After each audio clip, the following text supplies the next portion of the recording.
Hello Star Wars fans, and welcome to my review of the Saga Legends C-3PO.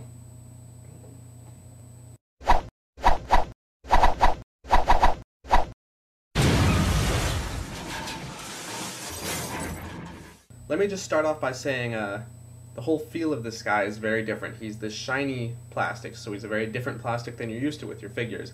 It feels a little more breakable and cheap, but I guess it was necessary to get, that glossy C-3PO shine. I suppose maybe with the vintage collection C-3PO they used the more regular plastic, and of course we all know that he has a matte finish that just doesn't have the same aesthetic as the real one from the movies.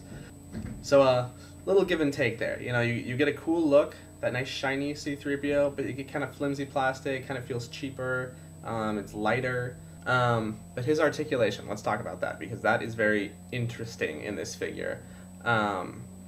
All the joints feel a little bit loose, and I think that has to do with the plastic itself, like I mentioned. You can kind of see his head likes to wobble, and some other parts of him do too. But anyways, on with the articulation. Well, he's got a ball-jointed head, swivel shoulders, and no more articulation on the arm. No elbow articulation, no wrist articulation. Just swivel.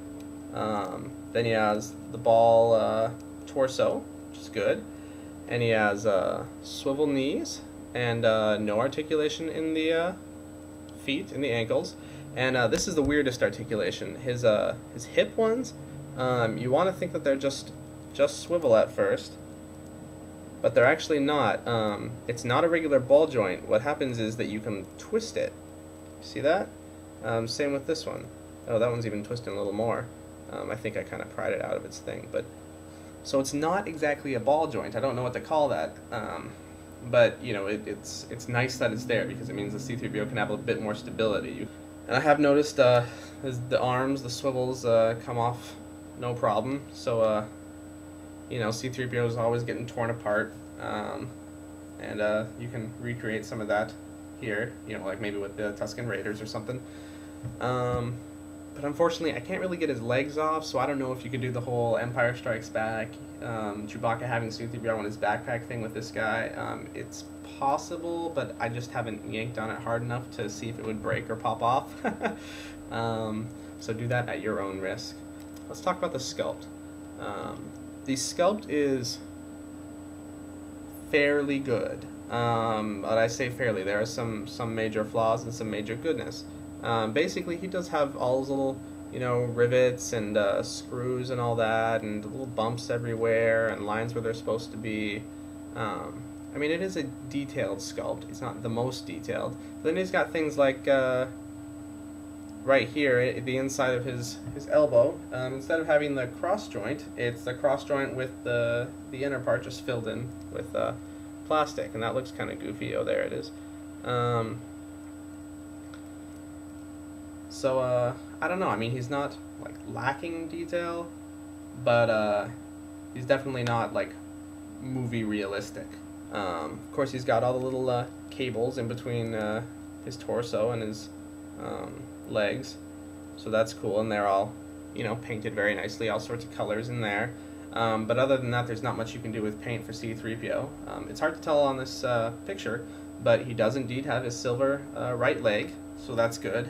And if you don't know that C-3PO has a silver right leg, he does. Go watch the movies, and you'll never be able to unsee it again. For years, you thought he's a gold robot, but no, he's a gold robot with silver. Yeah. But one really noteworthy thing about this guy is the accessory that he comes with, which is this. Isn't that cool? It's the little chair, the throne that the Ewoks carried him in Return of the Jedi. And there you go. He's sits in it very nicely. Can tell Luke it's against my programming to impersonate a deity. And it's a really cool little accessory.